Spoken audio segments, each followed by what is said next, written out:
Greetings fellow Mist Wanderers, my name is Steve Morgan and this is DM of the Mists, covering all things Curse of Strahd and Ravenloft. And this is one of those videos where the two overlap. This is a Curse of Strahd and a Ravenloft video, because I'll be talking about Ravenloft Domains of Dread you can add to Curse of Strahd and add to Barovia. No, I know what you're thinking, how does that work? Why can that work? You know, as I'll go on to explain in a moment. So first of all, let's talk about how the Domains of Dread usually work. Barovia in Curse of Strahd is a Domain of Dread. It exists as its own mini demiplane in a part of the Shadowfell. And there are other Domains of Dread out there outside of Curse of Strahd, which are covered in Richten's Guide to Ravenloft, the sort of wider Ravenloft setting book. And there's a domain that's got zombie apocalypses every month. There's a domain that's slowly getting destroyed by magic and has sort of wild magic surge effects going on. There's a domain where it's sort of like Frankenstein's monster and steampunk kind of vibe. And they are all, with the examples I've listed, are all separate domains like Barovia. They exist as their own mini demiplanes. There are, however, a few that can overlap or go inside another domain. And these are generally called pocket domains, although there's more to it than that. Another term I found was floating pocket domains. So pocket domains are like little domains that can go inside of the domains, and floating pocket domain meaning that they can kind of float and go wherever they want. They're wandering domains rather than just being a sort of static domain that stays where it is, essentially. And what that means is for those floating pocket domains, there's a potential for overlap, and they act as domains within a domain. So they are domains that can go inside Barovia, and therefore you can include them in Curse of Strahd should you wish to. A few warnings and disclaimers before we get too much into this. Firstly, this is going to require a fair bit of homebrewing, because obviously these aren't in vanilla rules as written Curse of Strahd. You'd be adding some of them in. That could involve a lot of work, and Curse of Strahd is already a lot of work. So I understand if you may not want to add some of these in. That they'd be handy if you want to add a bit more to Curse of Strahd. You see stories on Curse of Strahd subreddit where someone says, one of our players can't make the next session, but we want to carry on. What's a quick adventure one-shot we could do? Well, you could potentially add one of these. And it might be a bit chaotic if you add lots of these suggestions or all of them. I'd maybe consider just one or two tops. And I think some fit better than others. You might just look at the list and see one and think, yeah, I'll add that one in, and that might be it. I'd probably not have Strahd visit and be pretty much hands off. I think it'd be a bit weird if he just then went into someone else's domain. He isn't leaving Barovia. It's a tricky one. He is technically inside another domain, but it's still in Barovia. And then also just the fact that he meets another Dark Lord. I don't know. I think if it were me, I would treat it as separate, which I know is a bit ironic because I said they're not really separate domains because they can go into Barovia. But hopefully you get my meaning. You could always have maybe a Strahd minion go in, Richten, the consorts, or something like that, if it makes sense too. And also, and this is probably the riskiest thing, is the nature of these domains is that people may be able to use them, go inside them, and then leave Barovia when they leave. For example, one I'm going to talk about is a wandering Carnival that enters Barovia, and it's got its own rules. I think you can leave even a closed domain such as Barovia, so people could technically travel off with the Carnival. And one of them is literally like a ghost train, so you know, they get on the train and the train leaves Barovia, they're out of Barovia, and obviously they shouldn't really be leaving Barovia, and you wouldn't want them to leave Barovia. If something like that were to happen, I just have the mists and dark powers intervene. They get on, say, the one that's a ghost train. When they get off, they're enveloped in mist, and after wandering around a little while, they find themselves back in Barovia, just outside the village of Barovia or something like that, and they're like, dang, we thought that was going to work. Maybe consider something like that. Onto the list. Number 1, the House of Lament. This is the one-shot that's included in Richten's Guide, and I've seen some people use it as an alternative to Death House. It is a sort of like level 1 to 3 kind of adventure. It is a sort of haunted house, cursed house like Death House is. I did a video where I talk about alternatives you could use to Death House if you didn't want to use Death House for whatever reason, and I believe this was one of them. It usually exists in Broca, is what the lore says for it, but you can kind of have it appear anywhere. And I had it in Mordant as a sort of mini one-shot included in my domain hopping campaign that I'm now running at the moment after Curse of Strahd. I ran it for a higher level party and just kind of tweaked the encounters and stuff like that, and it was a lot of fun. The premise is that there's 3 different types of ghosts or hauntings there. One of them is a warlord whose art is amazing, by the way. I love his art. Who took over what was essentially a castle, first of all, and the person he took it over from, his daughter, is a knight who then tries to claim it back, but she struggles, and then she gets corrupted by dark power shenanigan. Classic Ravenloft stuff. And there's also a third haunting, which is sort of a matriarch of a family. The family moved into the castle afterwards, renovated it a bit into a house. So it's kind of part house, part castle, or a house that still has parts of the castle, is probably a better way to put it. And they disappeared.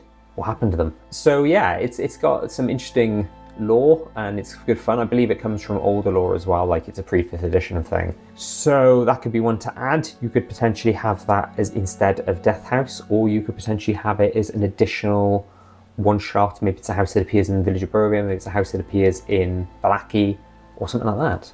Number 2, the Ravenloft Carnival. This is a great domain. I've ran it in my own domain hopping campaign. My players have visited there multiple times now, on and off. You know, sometimes, I think the first time I visited it, it was just wandering the mist, so it wasn't tied to a domain, but they've now seen it in Barovia, they've seen it in, just outside Mordantshire in Mordant, in just outside Demonleo, things like that. So it kind of can go inside domains as well. It can be a nice distraction for the people in those domains. What's really cool about it is that the Dark Lord isn't the de facto leader, Isolde her name is, it's actually her sword. So the Dark Lord is a sentient sword, which is so cool. You know, you wouldn't expect something like that, and it's kind of, yeah, obviously, especially when you run more Domains of Dread, the players kind of get used to the fact that, whoever's running this place is probably the Dark Lord. Not in this case. And the cool thing about the Carnival, in addition to things like various Carnival acts, and, you know, you could potentially add things like game stalls and food and drink stalls, which is what I did, is there's a market as well, Litwick Market, which kind of bolted on, sort of follows the Carnival, if you will, and you can have sort of interesting things going on there. I added things like in addition to boring stuff like a general store, there's magic item trades, because at this point my players have quite a few magic items and they don't necessarily want to keep some, they want to trade them. There's a magical tattooist using the information from Tasha's Cauldron of Everything, I think it is, and things like that. And then tying it into Curse of Strahd, maybe it parks itself outside of Vallaki for a little bit, maybe a couple of days. Could be interesting. You could tie it into Richten, because he's a Carnival ringmaster. Maybe before it arrives, he says to the players, yes, I know all about the different carnivals. And then this carnival comes and if they mention Richten to the people of the carnival, they're like, no, we've never heard of this guy. Could raise suspicion about his identity. Maybe, I like the idea that maybe Van Richten went to the carnival or heard of the carnival, and that's how he got the idea for Richten. There could also be a rivalry with the Baron's festivals, if the Baron's still around at that point, still doing his festivals. Maybe he's running out of ideas and maybe he steals something he sees at the carnival, turns it into a future festival, which kind of, to me, kind of fits the Baron's vibe, where he's like, I came up with this great idea and it's literally a copy-paste from something at the carnival. I've done a dedicated video to the carnival. It's one of my earliest videos, so please forgive the bad editing, bad sound quality. I'm a lot tighter and better with my editing these days. And then I talked more about the carnival in my campaign diary part 2 video, I think it was, where my players revisited the carnival between other adventures. I'll include links to both of those in the description. Number 3, the Rider's Bridge. The Rider's Bridge is the domain of the Headless Horseman, the Headless Rider, and the monster is a Dullahan, which appears in Van Richten's Guide. Essentially a headless dude with a giant axe, and if he rolls a natural 20, there's a risk he can take off someone's head. It's great fun. I actually finished running the Rider's Bridge recently and did a video about it, where it appeared after they drew the Horseman card from a pack of magical Taroka cards they're carrying around. It appeared in Barovia on a bridge, then it appeared when they're crossing the bridge in Valachan, and then it appeared for the last time when they crossed the bridge in Haslan, which is where they are at the moment. It was good fun. It's a nice sort of distraction, like this domain appears within another domain. I had it, the bridge kind of changes and they transport it to another domain. It's just temporarily. But there are also maps by a map maker called Mad Cartographer, where they've created different style Rider's Bridge maps. You might want to check those out. I'll include a link in the description. One thing I'll warn is the Dullahan is quite a strong enemy. It's challenge rating 10, and it's got an attack that can potentially decapitate someone if he gets lucky. It has like a second phase, and then more minions appear, death's heads float around it. And yeah, maybe if you're considering it Curse of Strahd, have it be a later levels, nearer the end game perhaps. You could have it when they're crossing the Surfall's Bridge on the way to Castle Ravenloft for the end game perhaps, or there's other bridges around, such as ones by, I think there's at least 2 near Kresk, crossing a river, that kind of thing. Number 4, Cyre 1313, the Mourning Rail. I've not run this nor do I plan to in my game, so I'm not hugely familiar with it, and the same for the fifth one I'm going to talk about in a minute. This is essentially like a ghost train from the world of Eberron, another popular setting. The idea is that there was some sort of calamity that destroyed a part of, presumably, Eberron, and as people tried to flee the destruction, the train had to wait for a VIP passenger who I think becomes the Dark Lord. The train is destroyed, but I think as it's setting off, but it then gets sucked up by the mists, placed into Domains of Dread, becomes a wandering train Domain of Dread, where I think the inhabitants and maybe the Dark Lord don't realise they're dead, or they think they maybe survived the calamity, that kind of thing. There's a good video if you want to learn more about it by fellow Ravenloft YouTuber PhD&D. He sketches an adventure as well. It is intended for level 6 to 10, so you might not be able to use it as is in Curse of Strahd, because I'm going to miss a chunk of Curse of Strahd, but it might be good for ideas and inspiration, maybe only use a part of it and they go up 1 level instead of 4, that kind of thing. And Dr. Bowers, PhD&D, mentions this, and I'll mention it as well. There is a Resource and DMs Guild by Megan Caldwell, and it basically gives a ton more lore, expanding on the small amount of information it gives in Richten's guide, where you can learn more about the domain and kind of do more with it.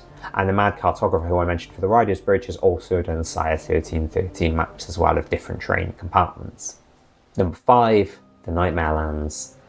This is a really cool sounding one. It's basically anyone who falls asleep could become trapped in the Nightmare Lands. So it's not even something that you have to add in necessarily. It's just when they take a long rest to get transported to this other place in their heads, or is it in their heads? Is it in this other place? I don't know.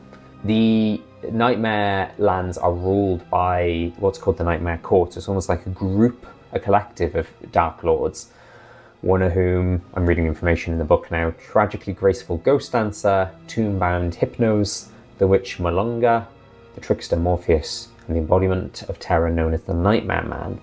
And you could have a lot of fun. You know, it could be like multiple combat encounters where they fight one at a time, and choosing stat blocks to match those people could be a lot of fun.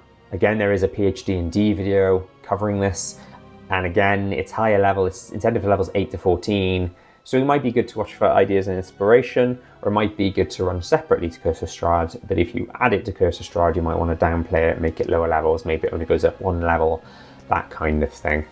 But essentially, it's just they go to sleep, and then they're transported to this other world, and when they wake up, they're still in Barovia, unfortunately. Okay, I wanted to finish off with a few honourable mentions. There's 2 others in Richten's guide that could qualify. The first of these is Risibilos, assuming that's how it's pronounced. It's a small musical where the Dark Lord wants a king. He doesn't like it when people laugh, and therefore if anyone laughs, they potentially could be arrested and then executed. And what's really interesting here is there's a ventriloquist dummy carved in the likeness of our good friend Strahd von Zarovich, who, if memory serves, there's also a ventriloquist dummy of Strahd in Blinsky's shop in Barovia, in Vallaki. So maybe there's some sort of tie-in with that, with Blinsky and the ventriloquist doll, that's how the domain kind of appears within Barovia. And the last one is Scaena, if that's how that's pronounced. And this one, similar to the other one where it's just a musical, this one is just a theatre. And originally appeared in Daemonlio, then the events tied to it were so grim that it kind of became its own domain of dread in its own right, and kind of came out of Daemonlio and became its own thing. And I guess similar to the one I said just now, that could be, you know, something that just appears in Vallaki, and the people in Vallaki are like, hey, this is new. And it could be something you can add in there. And I use this map for Daemonlio, but this could work really well for this in Scaena, and potentially for Risibilos as well. There's some maps by a map maker called, it's either Che Piku or Che An Pico, and that's assuming I pronounced that correctly. It could be different. It could be that I've not pronounced that right, but they have some fantastic versions of a sort of theatre opera house, you know, which you've used as a small theatre or the small music hall, and use those. If you want to find some more, there is the website Mistipedia, which is sort of a mini Ravenloft wiki, and from the older lore, there's quite a few mentioned on there. If you look up the floating pocket category, That should give you a list of other floating pocket domains, similar to the Carnival, similar to the House of Lament, and so on, which I think are mentioned in there as well, like I've mentioned in this video. And you could see some more in there that you might want to borrow from. I did have a look at them all, and I did think, oh, it's going to be quite tricky to add some of these. But there are things like additional buildings. One of them's an art gallery. One of them was a small farm. Some of them are forests that you could potentially add to Barovia, to Curse of Strahd somehow. Might be tricky to add them, but hey, take a look. And that's it for this one. I think this is maybe a shorter video than some of my others, but a good opportunity to use other stuff from Van Richten's Guide to Ravenloft, which is a good companion book to buy if you're running Curse of Strahd, just for its lore, more monster suggestions and so on. And you could maybe borrow one or two of those and plonk them into Barovia and include them in your run of Curse of Strahd. Upcoming videos, I think I'm going to do a few related to the new 2024 rules. One about bastions. What are they? Do they work in Ravenloft? Can they work in Curse of Strahd? Another one talking about monsters from the new monster manual that weren't in the old monster manual that you could potentially add to Ravenloft and Curse of Strahd and things like that. And if you haven't already, please consider subscribing. And if you haven't seen my old videos, I've got a dedicated Ravenloft playlist, dedicated Curse of Strahd playlist, where you can see some more of my past videos. Thank you, Mr. Wanderers.